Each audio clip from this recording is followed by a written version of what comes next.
નમસ્કાર, welcome to GSTV. દર્શક મિત્રો, જીએસટીવીના વિશેષ કાર્યક્રમમાં આપનું સ્વાગત છે. જેમ કે આપ જાણો છો, ગઈકાલે આપણે ભારતના ટેકનોક્રેટ અને ટેલિકોમ્યુનિકેશન ક્રાંતિના પ્રણેતા સાયન્ટિસ્ટ સેમ પિત્રોડા સાથે અનેક વાતો કરી હતી, જેમાં આપણે ભારત સાથે સંલગ્ન ઇશ્યુઝ અને મુદ્દાઓ લીધા હતા. આજે આપણે એમની સાથે વાત કરીશું આંતરરાષ્ટ્રીય સ્તરે ઇકોનોમીથી લઈને પોલિટિકલ, સોશિયલથી લઈ અને સાયન્ટિફિક ડેવલપમેન્ટ્સથી લઈને દુનિયા ક્યાં જઈ રહી છે, એ કેવી રીતે જોઈ રહ્યા છે, એના વિશે વાત કરીશું. એ ભલે અત્યારે ભારતથી દૂર હોય, પરંતુ એમની સાથે વાત કરતા આપણને લાગે કે પડે પડે એક ભારત એમનામાં અમેરિકામાં બેઠા બેઠા પણ ધબકે છે. એમની પોલિટિકલ, સોશિયલ, સાયન્ટિફિક અને ઇકોનોમિક કોન્શિયસ આજે પણ એટલી જ જાગૃત છે, ભારત સાથે એટલી જ જોડાયેલી છે. સેમભાઈ, આજે પણ આપનું જીએસટીવીના વિશેષ કાર્યક્રમમાં સ્વાગત છે અને great to see you your cheerful face always. આપને જોઈને લાગે કે ઉંમર એ બીજા માટે ગણવાનો વિષય હોઈ શકે, પણ એક સાયન્ટિસ્ટ માટે તો માત્ર એક ખાલી એક પ્રક્રિયા છે. Great to see you again. સેમભાઈ, આજે ઇન્સિડન્ટલી આજે આપણે બીજા દિવસે મળ્યા છીએ ત્યારે એક ભારતમાં બહુ મેજર ડેવલપમેન્ટ છે કે આપ જેમ જાણો છો કે રાહુલ ગાંધીની અમેરિકાની યાત્રામાં આપ એમની સાથે રહ્યા હતા. તો આજે રાહુલ ગાંધીને સુપ્રીમ કોર્ટે રાહત આપી છે, તો એના વિશે આપનું શું કહેવું છે સેમભાઈ? જો હું કોઈ લોયર નથી એટલે મારી લીગલ એક્સપર્ટીઝ ન ગણતા મારી દ્રષ્ટિએ સત્યની જીત થઈ છે. મારી દ્રષ્ટિએ એમના પર જે અત્યાચાર ચાલતો હતો, એટેક ચાલી રહ્યો છે છેલ્લા કેટલાય વર્ષોથી, એ રિઝનેબલ નથી. સો સુપ્રીમ કોર્ટનું જે ડિસિઝન છે, we all welcome it. I think it is a victory of the truth and some hope in the future of India કે સુપ્રીમ કોર્ટ જ્યારે જ્યારે જરૂર પડશે ત્યારે સત્યનો સાથ લેશે અને દેશને સાચી દિશા બતાવશે. આ તો રાહુલ ગાંધી જે કહેતા ના કે મોહબ્બતની દુકાન ખોલી છે, આ એક એક્ઝામ્પલ છે કે hat ફેલાવાથી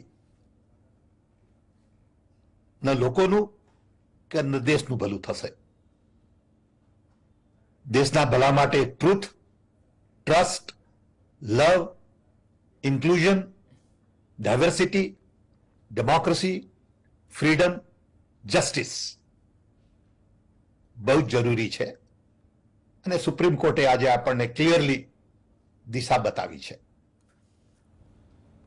G સેમભાઈ, very well said. It couldn't have been more diplomatic and precise than this. સેમભાઈ, એક આપણે ઇન્ટરનેશનલ મુદ્દાઓ પર વાત કરતા પહેલા એક આપનો પ્રતિભાવ જાણવો દર્શકોને ગમશે કે ભારતમાં અત્યારે જે ટેકનોલોજીકલ એડવાન્સમેન્ટ છે, હમણાં આપને ખ્યાલ હશે કે સેમિકન્ડક્ટરના ક્ષેત્રે માઇક્રોન ભારતમાં આવી રહી છે, ગુજરાત એનું હબ બનશે અને થાઉઝન્ડ્સ ઓફ કરોડ્સના પ્રોજેક્ટ, એવું કહેવાય છે કે આવનારા દસકામાં સેમિકન્ડક્ટર ક્ષેત્રે ભારત દુનિયાના 5 દેશોમાં એક આવશે. તો ભારતનો આ જે વિકાસ છે એને અમેરિકન ઇન્ડિયન્સ જે છે એ કેવી રીતે જોવે છે? ખાસ કરીને વડાપ્રધાનથી લઈને સરકારના કોઈ પણ મિનિસ્ટર્સની અમેરિકન ટૂર હોય ત્યારે જે ઉમળકો મળે છે, પણ એક સાયન્ટિસ્ટ તરીકે એક વિકાસની પરિભાષા અને આ જે ડેવલપમેન્ટ છે એને આપ કઈ રીતે મૂલવો છો? જો સર્વપ્રથમ તો credit goes to our founding fathers, જે લોકોએ હાયર એજ્યુકેશન પર પહેલેથી ખૂબ ધ્યાન આપ્યું. કારણ કે જ્યારે આપણને આઝાદી મળી ત્યારે આપણી પાસે કોઈ ટેલેન્ટ બહુ હતી નહીં, એટલે નહેરુઝ ઓફ ધ વર્લ્ડ ડિસાઇડેડ કે આઈઆઈટીઝ, આઈઆઈએમ્સ બનાવવામાં આવે. It was a great vision. અત્યારે આપણે જે બી ફળ જોઈ રહ્યા છીએ એ ફળના બીજ આપણા ફાઉન્ડિંગ ફાધર્સે વાવેલા. જેમ રાજીવ ગાંધીના ટાઈમમાં ટેલિકોમના બીજ વાવવા ગયા પડ્યા કે મૂક્યા, જેનાથી અત્યારે આપણને ટેલિકોમમાં આટલો ફાયદો થયો એવી જ રીતે આપણા આઈઆઈટીના ભણેલા એક્સપર્ટ્સ દુનિયાના ખૂણે ખૂણે પહોંચી ગયા. અમેરિકામાં તમે જુઓ અત્યારે તો મોટી મોટી કંપનીઓ બધી are run by many Indians. There is not a single technology company of any substance where you will not find Indian talent. એટલે અત્યારે જે થઈ રહ્યું છે એ બધું આ છેલ્લા 5-7 વર્ષમાં નથી થયું, એ છેલ્લા 50 વર્ષમાં થયું છે. એક સમજવાની જરૂર છે. બીજું કે સેમિકન્ડક્ટર એ બહુ કોમ્પ્લેક્સ ફીલ્ડ છે. માઇક્રોનના આવવાથી I would not get too excited because the fundamentals of semiconductor industry are very different.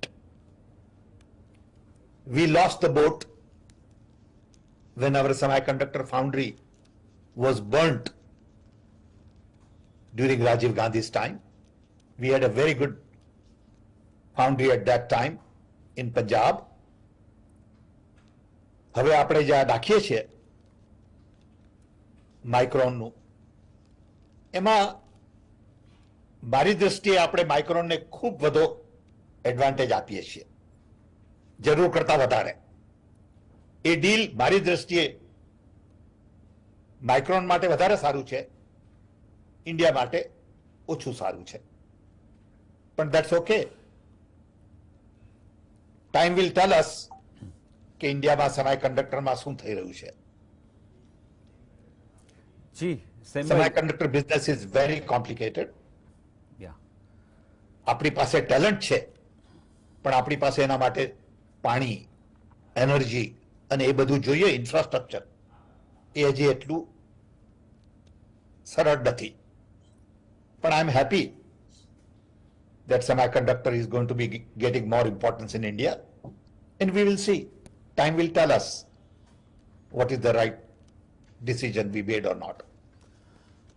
સેમભાઈ, આપને જાણીને આનંદ થશે કે જીએસટીવીના દર્શકો દુનિયાના અનેક દેશોમાં છે અને માત્ર ભારત કે અમેરિકા જ નહીં, દુનિયાના મુખ્ય પ્રવાહો ઉપર નજર રાખીને બેઠા હોય છે અને એ અમારા એક્સપર્ટ્સ પાસેથી એનલાઇટન થવા માટે હંમેશા ઈચ્છતા હોય છે.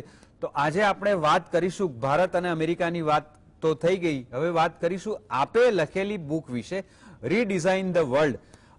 સેમભાઈ, કદાચ દુનિયામાં આપ પહેલી વ્યક્તિ એવા છો કે જેણે આટલી બોલ્ડલી, ક્લિયરલી અને સ્પષ્ટ રીતે આ બુકમાં કહ્યું છે કે 75 વર્ષ પહેલા બનેલી કેટલીક જે સંસ્થાઓ છે, WHO થી લઈને, યુનો થી લઈને, નાટો થી લઈને તમામ જે વૈશ્વિક સંસ્થાઓ છે એનું રેલેવન્સ ગુમાવી ચૂકી છે અને આખું ફરીથી રિસ્ટ્રક્ચર કરવાની જરૂર છે.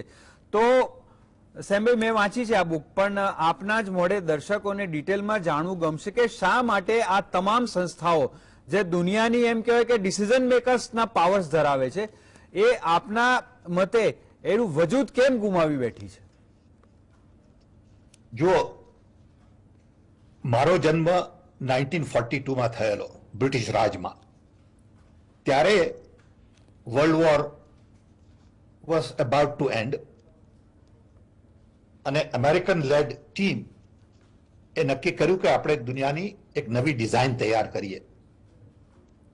ત્યારે India was still a British colony, China did not matter અને આફ્રિકાને કોઈ પૂછતું નહોતું.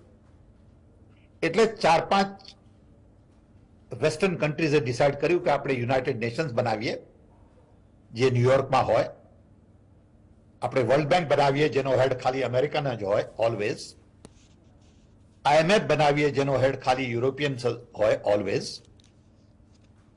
અને પછી વર્લ્ડ હેલ્થ ઓર્ગેનાઇઝેશન કરીએ, ultimately WTO,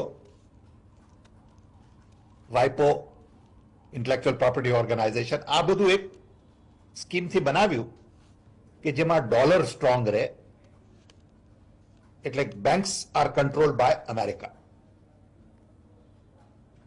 This design was created to rebuild Europe, which was destroyed in the war, and rebuild Japan. ત્યારે કોઈને China ઇન્ડિયાની વાત જ ધ્યાનમાં ના આવી. એ કામ શરૂ થયું એટલે આ ઇન્સ્ટિટ્યુશન્સ સ્ટ્રોંગર બની. પણ એ ઇન્સ્ટિટ્યુશન્સ નો જ્યારે જન્મ થયો બધી, એ પછી તરત જ Mahatma Gandhi led independence movement decolonise the whole world. એટલે આખી દુનિયા આઝાદ થઈ ગઈ.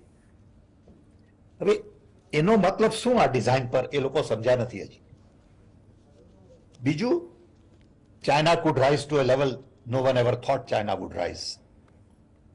Soviet Union broke up without a gunshot. 9/11 came as a response to a unipolar world. Technology democratise થઈ ગઈ. હું તમને કહું કે હું જ્યારે અમેરિકા આવ્યો 1964માં, ત્યારે ન મેં કોઈ દિવસ ટેલિફોન વાપરેલો, ન કોઈ દિવસ પોતાના હાથે રેફ્રિજરેટર ખોલેલું, કે ન કોઈ દિવસ એર કન્ડિશન રૂમમાં સૂતા હતા. અત્યારે all of this things are available in India. અમારા જમાનામાં સ્કૂટર લેવું હોય તો 4 વર્ષ કે 3 વર્ષ કે 2 વર્ષની રાહ જોવી પડતી.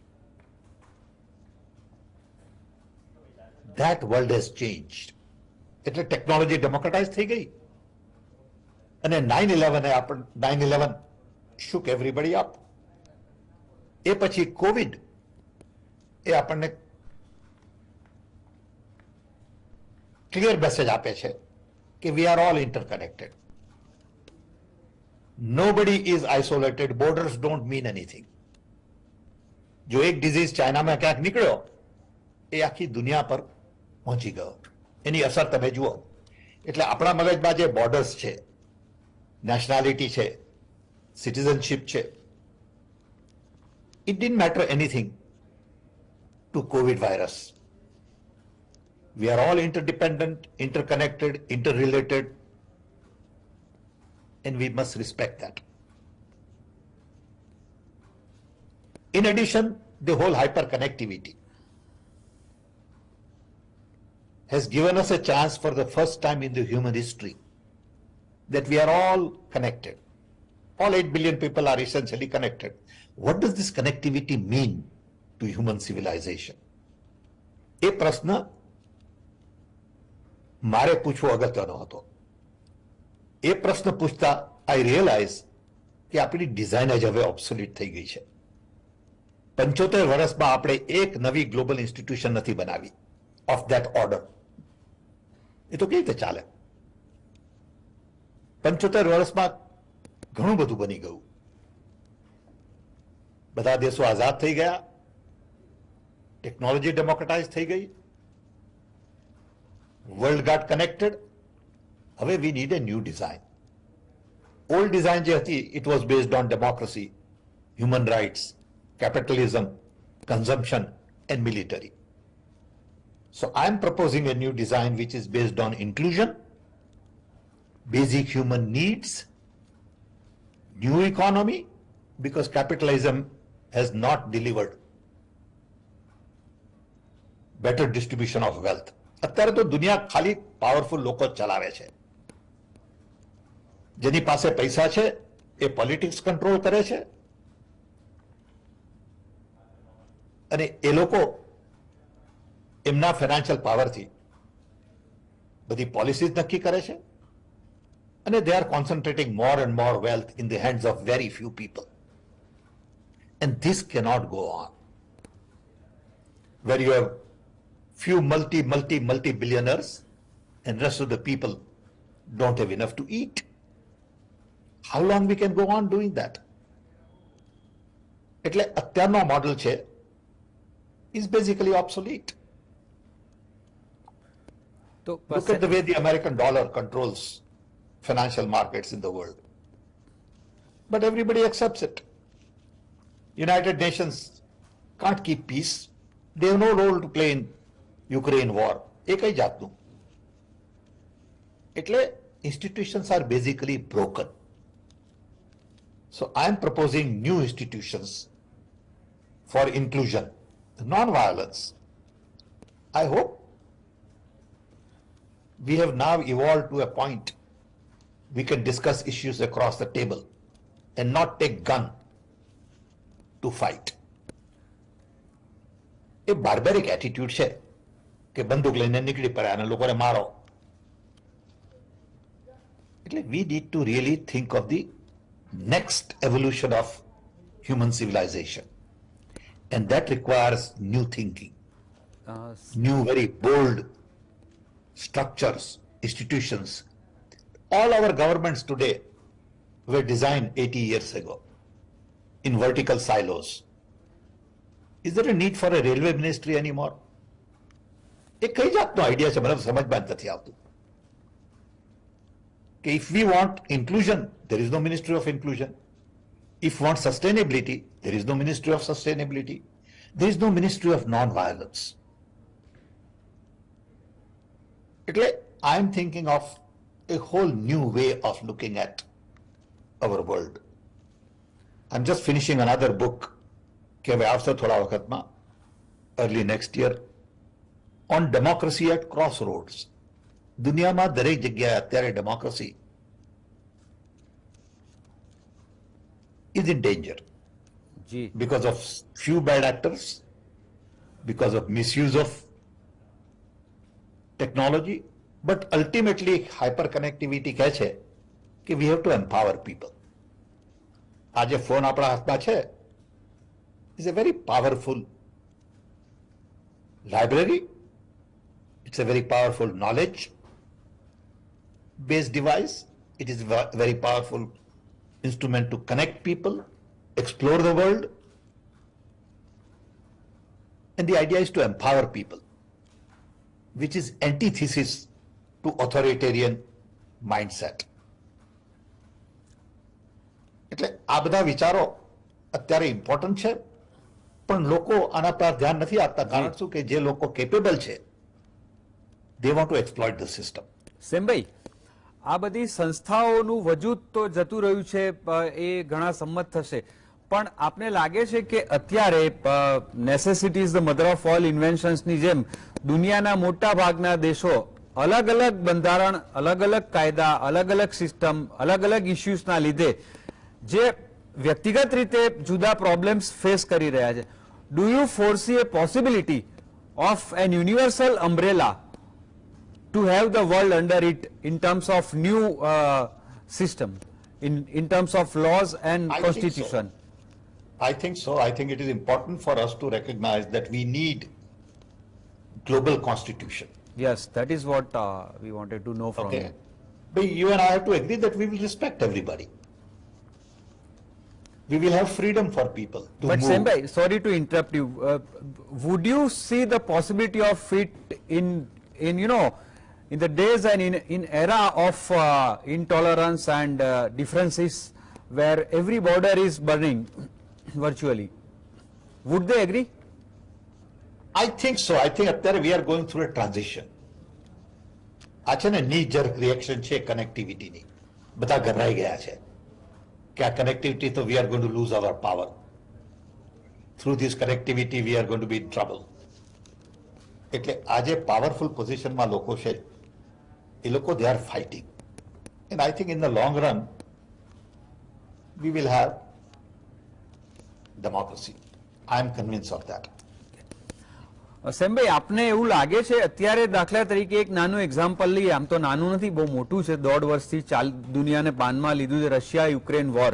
આવા ભૂતકાળમાં પણ ઇરાક ઇરાન વોરથી લઈને તમે જુઓ તો ઇવન બોસ્નિયા સર્બિયાના સિવિલ વોરથી લઈને બુરુંડી રવાંડા તમે જુઓ, તો આવી જે ઘટનાઓ બને છે એ વખતે આપને લાગે છે કે દુનિયાની જે નિર્ણાયક લીડરશિપ છે, જે પોતાને પાવરફુલ માને છે, એ આના સમાધાન લાવવામાં કે સમજાવવામાં બહુ ડિઝાસ્ટરસલી, બહુ જ હોરિબલી, બહુ જ ખરાબ રીતે નિષ્ફળ ગઈ છે અને પોતાને એક મહાનતાના અંચળાથી પીડાતી વ્યક્તિઓ નો નકાબ ઉતરી ગયો છે. તમારા what is the influence you have if you cannot stop this?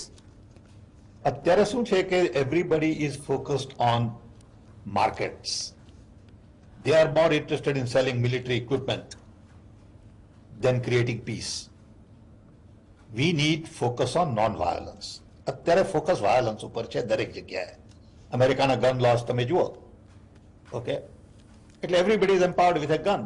તો લોકો શૂટ કરે જ ને, આટલા બધા મર્ડર થાય છે, આટલા બધા લોકો જેલમાં છે, કેટલા બધા લોકો ડ્રગ્સ લે છે, એ બધું શું છે આવા રીત દેશમાં? Why so much unhappiness in a rich country like this, where people are murdered every day, where people are on drugs all the time? કારણ કે we have not looked at the fundamentals. We have ignored people and planet. I come back to these basic issues all the time, that we really need to pay attention to planet and people and not profit and power. આજે war ચાલી રહ્યા છે, it is all about profit and power. It is not about people. કેટલા innocent લોકો મરી રહ્યા છે, કેટલી પ્રોપર્ટી લોકોની ડિસ્ટ્રોય થઈ રહી છે. Doesn't matter who is doing it, where they are doing it. They are all people. We should be worrying about what is happening to the people of the world. But US is hell-bent on expanding NATO, and Russia is hell-bent on saying we will not let you expand NATO, and the proxy war is being fought in Ukraine. આનું કોઈ solution મારી દ્રષ્ટિએ નથી લાગતું until you sit across the table. પણ નથી કરવું એવું લોકોને, કારણ કે મિલિટરી ઇક્વિપમેન્ટ બધાને વેચવા છે. હવે તો એવું કહે છે ને કે તમે નાટો કન્ટ્રીમાં આવો અને 2% તમારી જીડીપી મિલિટરીમાં નાખો. Because it is all about power and profit. It's sad. પણ આપણું કોણ સાંભળે અત્યારે? The only people who get hearing is rich and powerful. Powerful are backed by rich. એટલે world is basically run by super rich people indirectly, just to increase their profits. Yes. સેમભાઈ, એક બહુ જ જી એક બહુ જ સેન્સિટિવ મુદ્દો છેલ્લા 10-15 વર્ષથી જે દુનિયાના તમામ ડેવલપ કન્ટ્રીઝ ફેસ કરી રહ્યા છે, એ ડિપ્રાઇવેશનથી પોલિટિકલ અને રિલિજિયસ માઇગ્રેશન, પોલિટિકલ અસાયલમની જે વાત છે એ બહુ જ ગંભીર કક્ષાએ છે. અત્યારે એવું સાંભળ્યું છે કે ન્યુયોર્કમાં પણ મેક્સિકો બોર્ડર ઉપર હજારો લોકો અમેરિકામાં પ્રવેશવા બેઠા છે રાહ જોઈને. 2-3 દિવસ પહેલાના એવા પણ કંઈક વિડીયો હતા કે ન્યુયોર્કમાં પણ ફૂટપાથો ઉપર ને કંઈક બંધ થઈ ગયેલા થિયેટરની બહાર સેંકડો લોકો બેઠા છે. આ શું થઈ રહ્યું છે સેમભાઈ? વેર According to me, this is about economic inequality. It is not about political asylum. But how would the asylum seekers disturb the existing country where they જર્મનીમાં તો asylum મેળવ્યા પછી જે પ્રવૃત્તિઓ કરી અમુક લોકોએ એના લીધે they put others in a mark of question. થાય છે શું કે you see, તમે એવી કન્ડિશન્સ ઊભી કરી છે એ ગરીબ કન્ટ્રીઝમાં. there are no opportunities. તમે એ લોકોની માઇન્ડ કંટ્રોલ કરો છો, તમે એ લોકોના બેઝિક રિસોર્સિસ કંટ્રોલ કરો છો, પણ પ્રોફિટ જાય છે એબ્રોડ. તમે ઘાનામાં જાઓ કે તમે કોઈ બી આફ્રિકન કન્ટ્રીમાં જાઓ, એ લોકોના નેચરલ રિસોર્સિસ કોણ કંટ્રોલ કરે છે? તો કે develop countries. they are still poor, they are still digging earth, but gold is taken out somewhere else. એટલે લોકો કહે છે કે look, આ ઇકોનોમિક ઇનઇક્વાલિટી નો જો તમારે સામનો કરવો હોય તો તમે એ લોકોના દેશમાં પહોંચી જાઓ. આ એક વ્યૂ છે. Right wrong, I am not putting value to it. Okay. As opposed to saying we will invest in Africa to build Africa. We will make sure that the African countries get their due share from the African resources. એવું તો કોઈને કહેવું જ નથી ના, કારણ કે બધાને પોતાનો પ્રોફિટ મેક્સિમાઇઝ કરવો છે. If Africa remains poor, African people will go all over. એનો કોઈ ઇલાજ જ નથી. ઓકે, સેમભાઈ, અમારા જેવા લોકો કેમ આવ્યા 60s માં? કારણ કે we realized that with a master's in physics and electronics in India, there were no opportunities except કે તમે ડેમોન્સ્ટ્રેશન ડેમોન્સ્ટ્રેટર બનો કોલેજમાં કે ભણાવો કોઈને, એટલે અમે અમેરિકા આવ્યા. કારણ કે Kennedy had decided to send man on to the moon. It was romantic. અને અહીંયા ઓપોર્ચ્યુનિટીઝ વધારે હતી.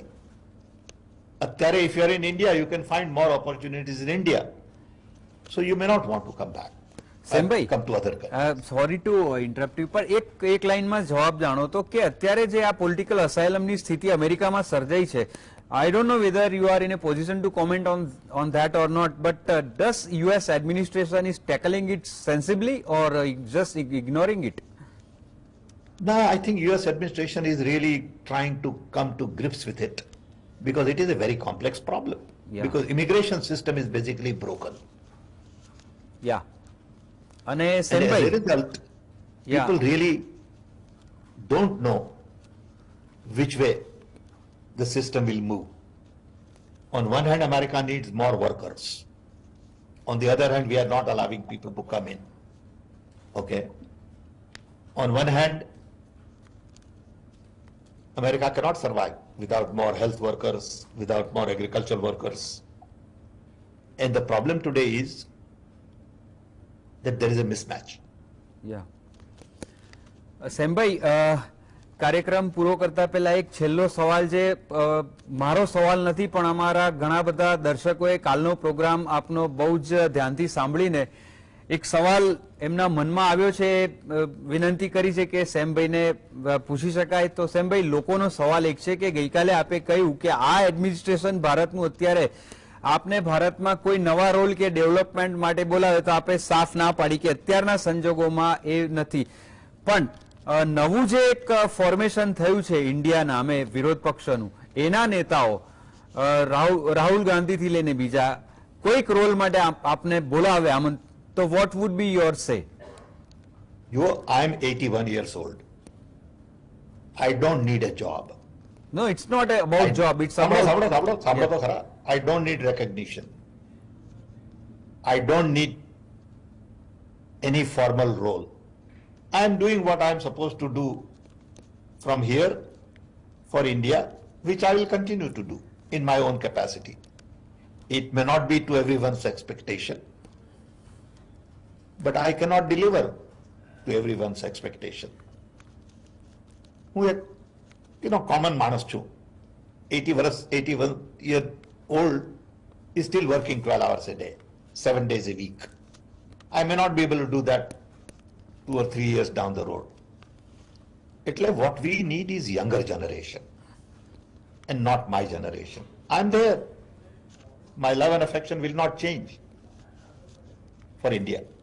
Very It will well. continue till I die. Yeah. Sembhai, very well said. And we respect your views and we always rather respect your observations. અને આપે 81 વર્ષ ઉંમર કહી એ તો બીજા માટે હશે.